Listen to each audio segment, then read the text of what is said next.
Salut à tous, bienvenue pour cette nouvelle vidéo. Donc une vidéo, un petit blitz commenté, niveau on le mettra 1500, 1591. Des vidéos que j'essaye simples. Voilà, c'est des parties pédagogiques où je vous explique en jouant simple. On ne va pas rentrer dans des calculs extraordinaires. Ce qui fait que d'ailleurs, des fois, je ne joue pas de manière la plus précise. Mais en tous les cas, ce qui est intéressant, c'est qu'en jouant simple, on réussit à obtenir des positions correctes. Alors ici, soit je joue une italienne, soit je joue la défense des deux cavaliers. Et on va aller tester un petit peu notre adversaire sur ces lignes.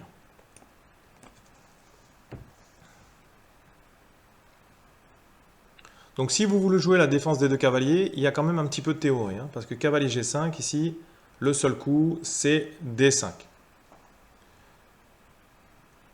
Donc là, c'est intéressant parce que vous pouvez aussi surprendre de temps en temps. Par exemple, B5, ici, c'est assez surprenant. Des fois, ça fait un peu péter les câbles. Ils ne savent pas trop réagir parce que la plupart du temps, c'est fou F1. Alors, est-ce que je joue cette variante? Allez. Alors, c'est pas la meilleure, mais elle est souvent moins connue ici. C'est-à-dire que s'il vient prendre le pion B5, eh ben, je prends le pion en D5, moi, et puis j'attaque son cavalier de l'autre côté. Et la meilleure réponse ici, je crois que c'est fou E2, mais c'est fou F1. Pas du tout évident. Fou F1, parce que du coup, à ce moment-là, j'ai le cavalier qui va être attaqué. Donc, je vais être obligé de reprendre avec la dame, je crois, ici, sur cavalier, cavalier attaque la dame et le pion, il récupère le pion. Donc ça vous montre aussi un petit peu le travail que vous pouvez faire sur les ouvertures. C'est que de temps en temps, en jouant un petit coup qui n'est pas le truc le plus théorique, mais si vous l'avez appris, bah, vous pouvez un petit peu déstabiliser votre adversaire. Ok. Donc là, ici, si je fais cavalier prend, il va avoir la même chose que dans la variante des deux cavaliers. Dame F3. Mais ici, il m'attaquera deux fois, plus la menace de mat. Je sais même plus ce que je dois jouer ici. C'est moi qui suis surpris. Non, mais on va essayer de jouer simple. Le cavalier est attaqué. Peut-être qu'ici, je peux attaquer son fou aussi. Et en plus, ça évite la sortie de la dame. Moi, j'aime bien ce coup.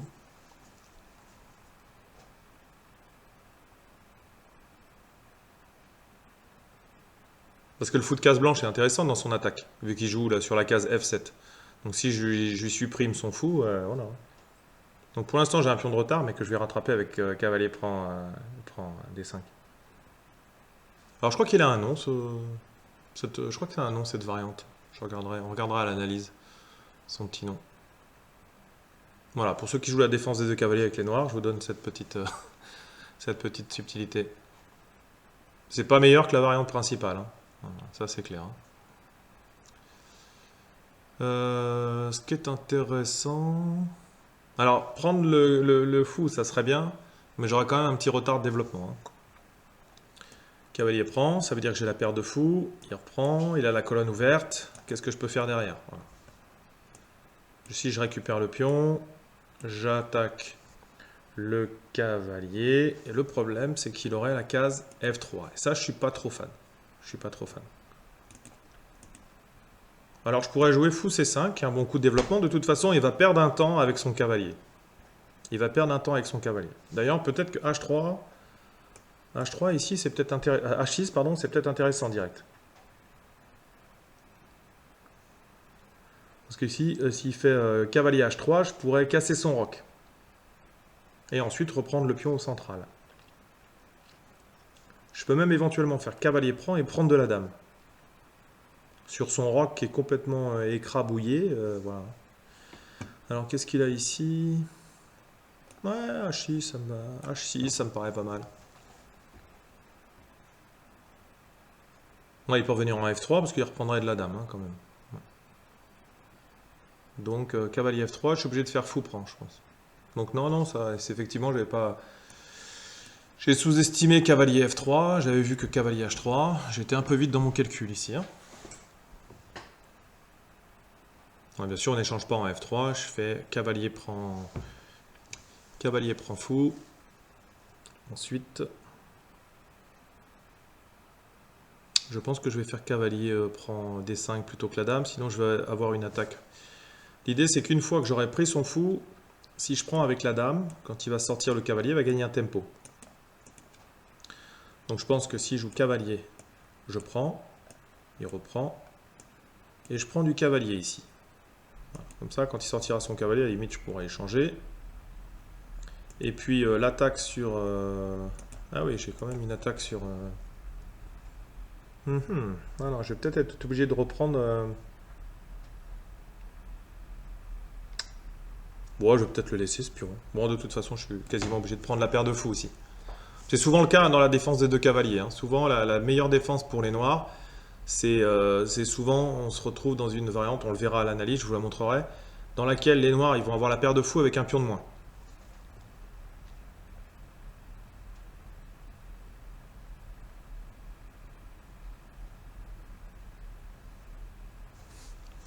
Alors ici, après, on va calculer. Dame, ici, j'aime pas trop, bon, comme on l'a dit, parce que je suis attaqué.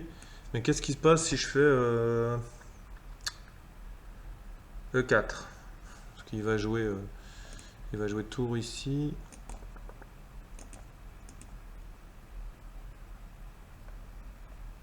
Fou B7 avec l'idée dame prend, et puis un petit matelas aussi, c'est intéressant.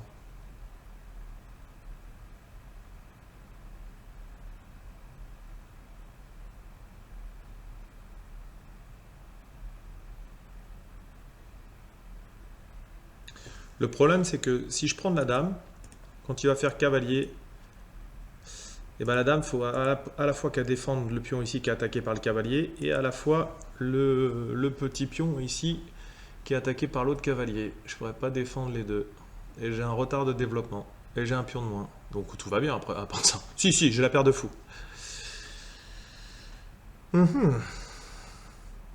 Est-ce que je peux patienter pour reprendre le pion en jouant fou D6? Moi j'aime bien fou D6. Cavalier C3. Je peux pas attaquer en B4, sinon il va m'attaquer sur B5 le fou. J'aurais pu la paire de fou, c'était mon avantage ici.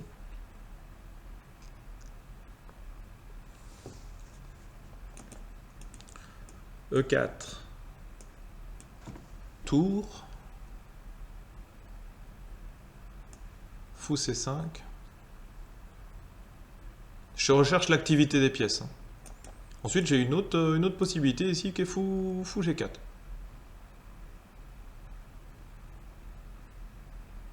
Est-ce que ça m'aide à mon développement? Pas parti. Enfin, si, un petit peu quand même. En tous les cas, fou C5 ici, ça me prend le fou.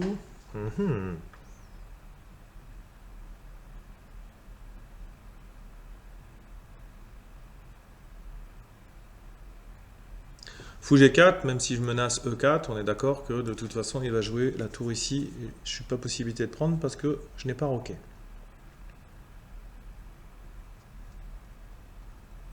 Fou C5, j'aimerais bien, mais je peux point, comme on dit. À moins que je... Non, sacrifier un deuxième pion. Non, Fou C5 cavalier, petit roc. J'ai deux fous braqués sur son roc. J'aime moyen, j'aime moyen.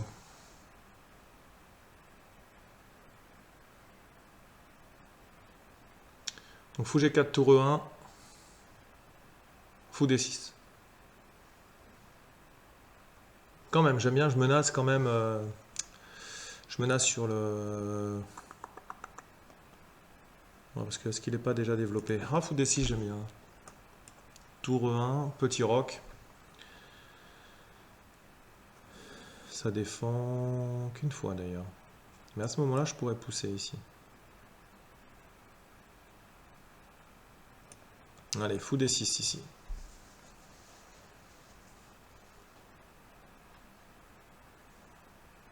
Donc là, va jouer tour E1 normalement. Cavalier C3. Et je pousse en E4. J'ai moyen de gagner un tempo avec fou G4 s'il enlève le cavalier. Et je vais faire petit roc. De toute façon, encore une fois, c'est vraiment l'idée. Hein, dans le Friedliver, pardon. Ici, il a tout au garage. Moi, j'ai quand même des belles diagonales, mais j'ai toujours ce pion de moins.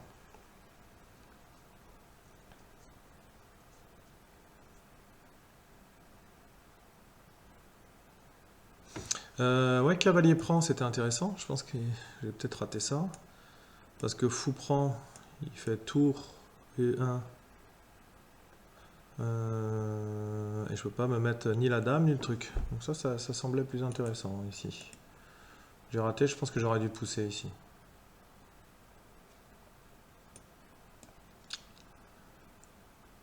J'aurais dû pousser le coup d'avant. Je pense qu'on verra ma analyse, mais il me semble que j'ai raté un petit quelque chose.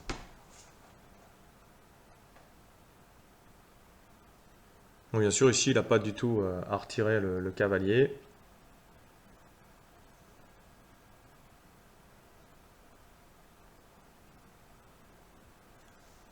Dame prend B5, ça donne quoi? Fou D6. Il revient après en E2. J'ai encore perdu à pion. Après, on n'est plus à ça près, hein, non? Oui. Fou B5, fou D7, petit roc. Il a un gros retard de développement ici quand même, hein.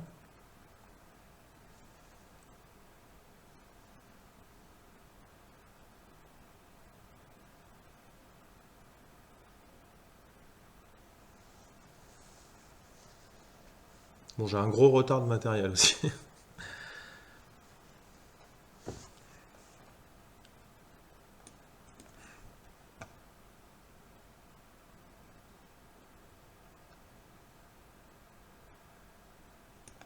Bon. Alors là maintenant, du coup, j'ai quand même pas mal de matos sur l'aile roi ici, hein. Surtout qu'en plus, il va être obligé d'enlever son cavalier maintenant. Voilà. J'aurai peut-être des attaques du style fou H7. Roi prend H7, cavalier G5. Dame G6, roi G3.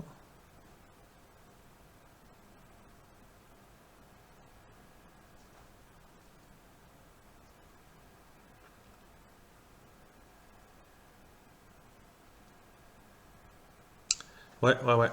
Là, ici, cavalier D4, je pense que j'ai fou H7.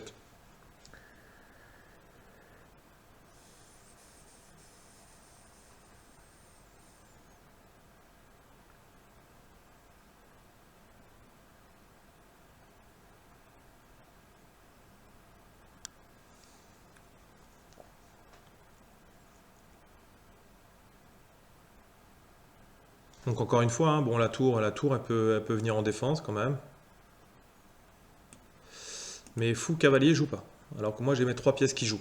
Donc ça veut dire quoi? Ça veut dire que j'ai deux pions de retard. Enfin, oui, on peut le dire, j'ai deux pions de retard. Mais j'ai une telle avance de développement que tant qu'il n'a pas sorti ces deux pièces ici, bah, sur le secteur de l'échiquier, j'ai quasiment un avantage de plus 6.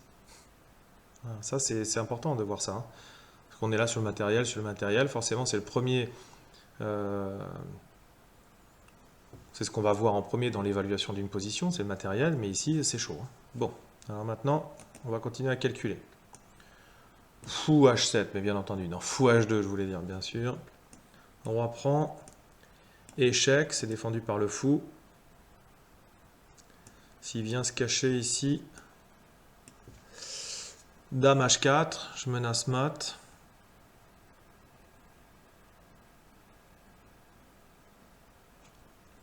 S'il enlève sa tour, échec, il joue, ça c'est mat. C'est le mat du Gréco, hein. Je peux pas ramener de cavalier. Mhm. Donc là, sur roi revient en G8, dame H4, ça gagne. Maintenant, roi G6. Roi G6.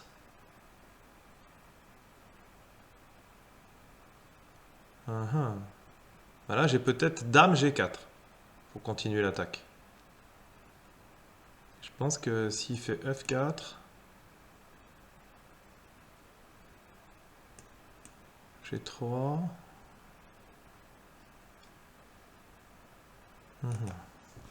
Roi G3, ça semble compliqué, c'est dommage. Alors le cavalier est non défendu quand même. Donc peut-être que sur... Ah si si, dame G4. Et s'il pousse, je fais échec, j'attaque la dame. Et ensuite, je peux regagner sur échec le cavalier. Ok. Eh bien, feu. Donc là, je vais faire le tac, il va prendre. Non, je plaisante.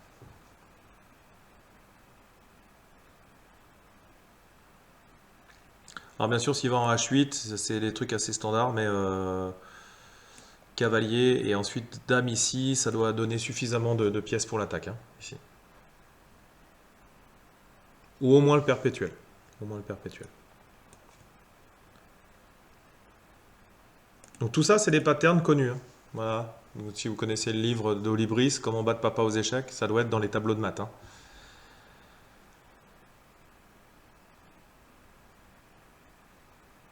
Alors ce que j'ai pas dit tout à l'heure, c'est que quand s'il fait roi G3 avec la dame et en G5, et s'il pousse ici en m'attaquant la dame, j'ai un échec à la découverte en cachant l'action de son fou ici. Voilà. Je pense que je dois ramener je ramène du matériel.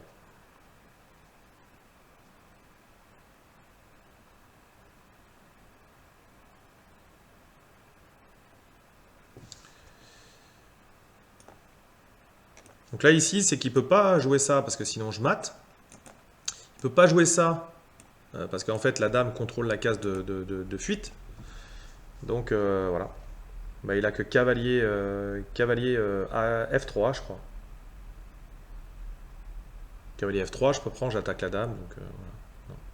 Non, je pense que roi G3 ici, ça défendait. Parce que roi G3, dame G4.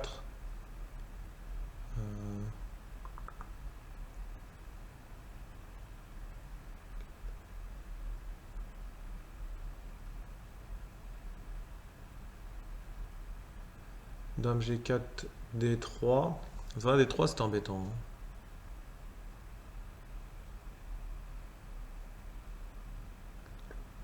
D3 c'était embêtant quand même, hein.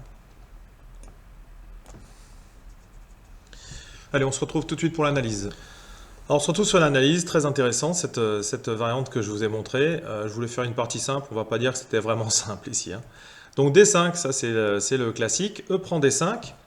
Et puis habituellement, alors vous avez, si vous prenez sur D5, ça va être sportif, mais il va falloir faire attention à la prise ici. L'autre variante, c'est cavalier A5, fou B5, prise ici. Donc on fait attention, on ne revient pas avec le cavalier, parce que sinon on se reprend la free liver. Donc ici, on gagne un tempo sur le fou. Et puis ici, plusieurs trucs théoriques. Fou E2, fou D3, retard de développement chez les blancs, paire de fou, et puis pion en moins.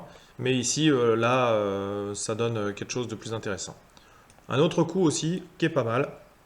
Dame prend F3, parce que ici, si on prend le fou, on prend la tour. Mais ce qui n'est pas une variante qui est si merdique que ça pour les noirs. Mais on essaye de l'éviter quand même. Ici, voilà, hein, l'ordinateur, plus 0,4.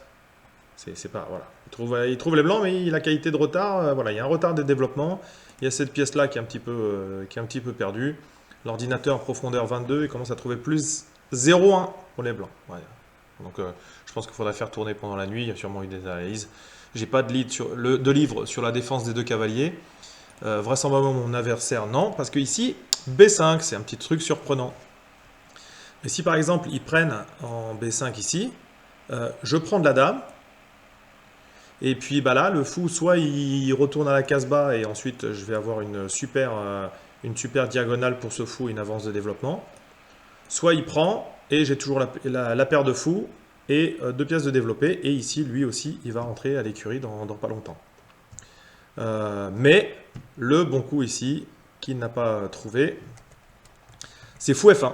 Ça paraît complètement fou, F1. Mais ici, de toute façon, j'ai ce cavalier qui est attaqué. Et si je ne veux pas perdre, eh bien, je le prends avec la dame ou je le prends avec le fou. Alors, la plupart du temps, c'est avec la dame. Et ici, le fait de l'attaque double sur le pion en B5 plus la dame fait que je vais devoir me déplacer. Et fou B5 et les blancs gardent un avantage ici. Donc c'est bien de travailler vos ouvertures, hein, d'accord, mais si on vous joue un petit coup alternatif, il faut savoir comment répondre. Donc fou B3, cavalier D4, les noirs ici ont un pion de moins, enfin oui, et puis ils gardent quand même l'avantage. Ici, j'aurais dû gérer mon retard de développement ici avec fou C5, qui est beaucoup plus adapté dans cette situation. H6, bien sûr, cavalier H3 n'était pas possible. J'avais un petit peu sous-estimé cavalier F3. Mais ici, fou G4 gardait une bonne activité pour les noirs ici. malgré le pion de retard, il n'y a pas vraiment de souci. Cavalier B3, finalement cette pièce elle est quand même assez intéressante au milieu de l'échiquier. Je m'en sépare. Pour la colonne A ouverte, bon il n'y a pas grand chose. Mais vraiment le problème dans cette position, c'est les deux pièces non développées des blancs où ils vont avoir un petit peu de mal. Je pouvais déjà jouer E4, là j'ai réfléchi assez longuement, hein, de 5,34 à 2,22. Mais c'est normal, il y a des points névralgiques importants, il y a des moments clés dans la partie qu'il ne faut pas rater. Il ne faut pas rater, parce qu'ensuite votre plan il va en découler. Ici j'avais décidé de faire une attaque sur le roc, et bien ici, voilà, ça a été couronné de succès. E4, donc là les blancs hein, ils sont à plus 1,3, mais la défense elle est difficile, sachant que petit roc ici gardait l'égalité ou légèrement, enfin l'avantage du trait pour les blancs. E4, alors, j'avais discuté ici de la prise. Et en fait, ici, ce que je n'avais point vu, c'est qu'ici, sur petit roc, tour prend, j'ai encore un petit peu de matos de retard, et bien ici, on a des motifs un peu tactiques dans cette position. Donc ici, par exemple, tour E2, dame D6, on est obligé de jouer G3. Ici, je viens prendre le matériel et sur case blanche, je vais être juste merveilleux. Voilà. Et le temps qu'il sorte encore ces pièces, ça va être assez difficile.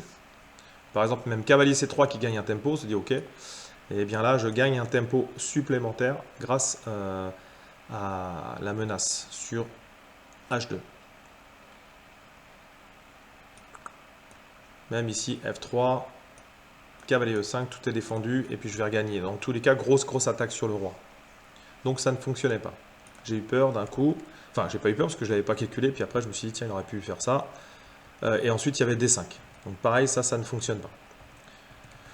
Bon, ça m'a réglé le problème. Dame E2. Fou D7. Voilà, il prend le pion. Mais au final, je gagne encore un tempo. Il est obligé de revenir s'il ne veut pas perdre le cavalier. Et là, petit roc, bah, c'est déjà, je suis déjà gagnant. C'est difficile à croire, mais en fait, là, il faut laisser le cavalier parce que sinon, si on l'enlève de la défense, eh bien ici, il y a un classique. Ici, fou prend H2, pas fou prend H7. Exactement comme dans Papa, comme on bat Papa aux échecs, la même chose. Là, ici, il avait roi H1, c'était le moins catastrophique. Mais dans ce genre de position, cavalier G4, avec l'arrivée de la dame en H4, ça fait le même travail ici.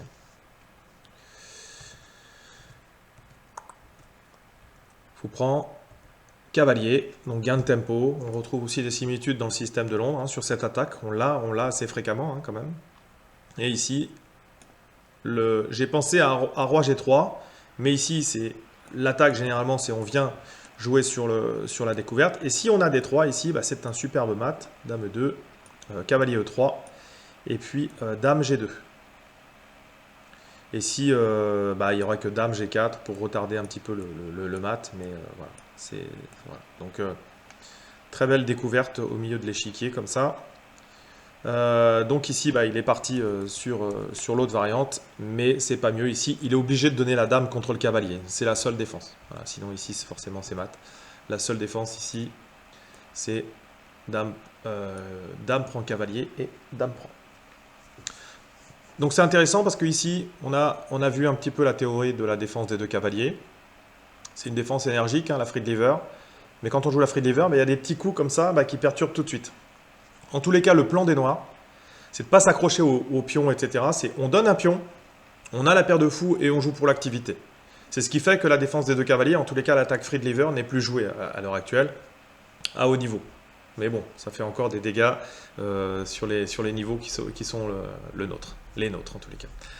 Merci d'avoir suivi cette vidéo, les réseaux sociaux, Facebook, Twitter, le Discord. N'hésitez pas à mettre des commentaires, des petits pouces. Et puis on se retrouve bientôt. Ciao, ciao.